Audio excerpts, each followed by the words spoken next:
Welcome back, guys. I'm Xander and you're watching XanTech. Today we have an unboxing video, and what we're unboxing is the NZXT H510i, or for my American watchers, the NZXT 510i. So let's get this bad boy out of the box and see what we've got.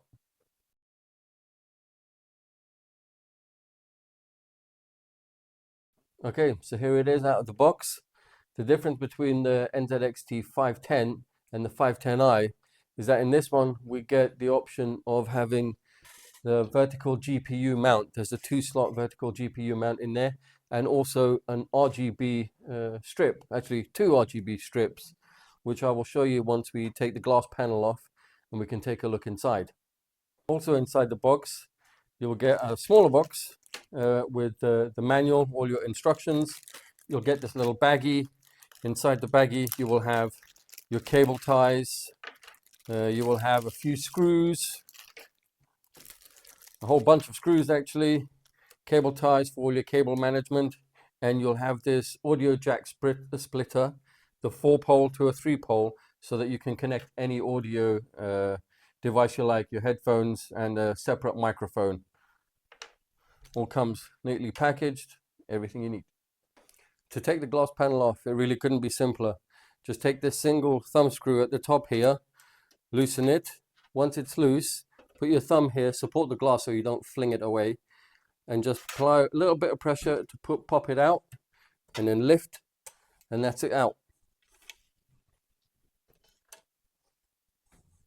Out of the box, the case comes with two 120mm fans, one here at the back and one here at the top.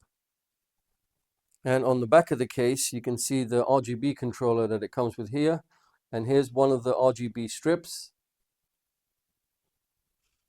And here we can see the other RGB strip on the inside front of the case. Here on the inside, as you can see, you have the twin vertical GPU mounting slots. You'll of course have to remove these little brackets.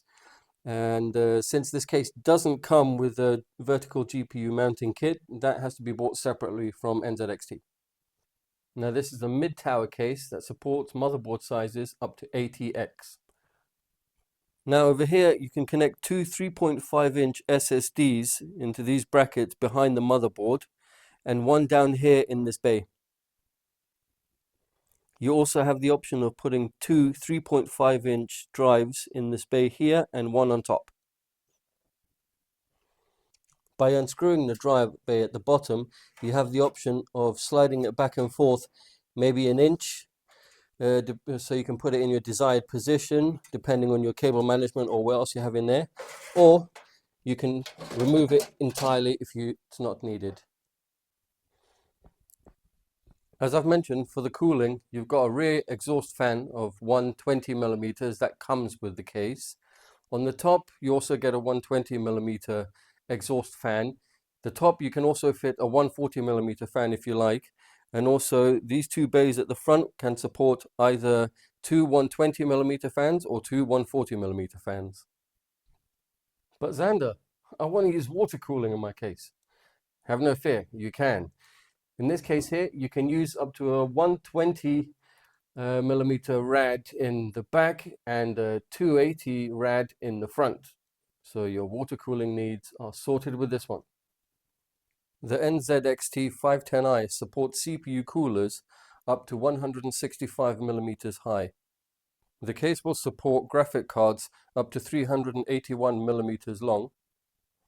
Of course, that will drop down to 325mm in length if you're using a front rad. Now here, the I/O, which is located at the top right corner of the case, has of course the power button, one USB 3.1 port, which is Gen 2 compatible, one USB Type-C port, and one 4-pole audio port. The NZXT H510i also has great cable management. Under here is also a large area, of course, where you're going to keep your power supply and all the other cables. They'll be obscured, so they won't be in the way. Plus, this red strip here, if you undo a few screws at the back, you can move this either left or right along the case by about 1 inch. And that you can also run cables behind that to obscure them, position it how you like it.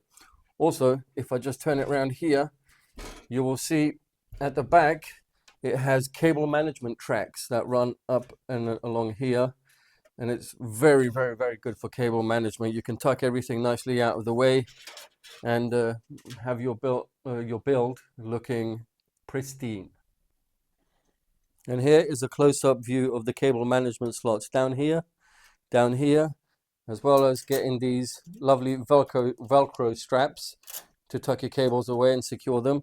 And along here, you also have cable management tracks to hide everything and keep your case looking nice and clean.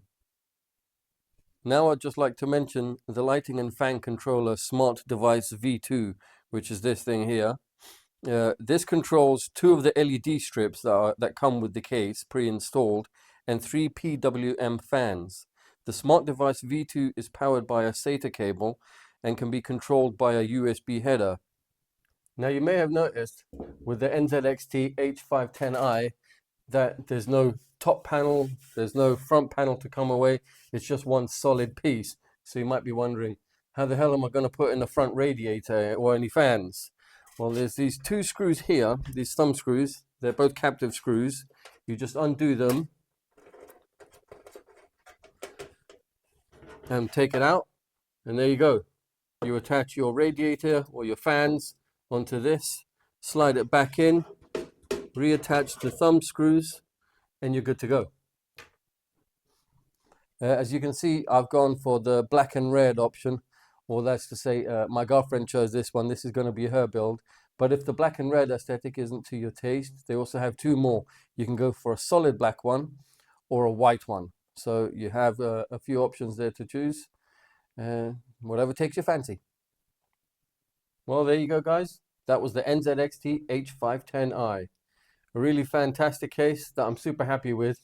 Apart from one little tiny gripe that I have, is on the top you can either put a 120 or a 140 fan. I would have preferred it if they made a double opening so you could use a 240 perhaps. But apart from that, I'm super happy with the case. And of course, I will leave a link for it down below. You can check it out if you want to purchase one for yourself. You definitely can't go wrong with NZXT. And that's all I have time for today, guys. I'll see you again in the next one. Take care.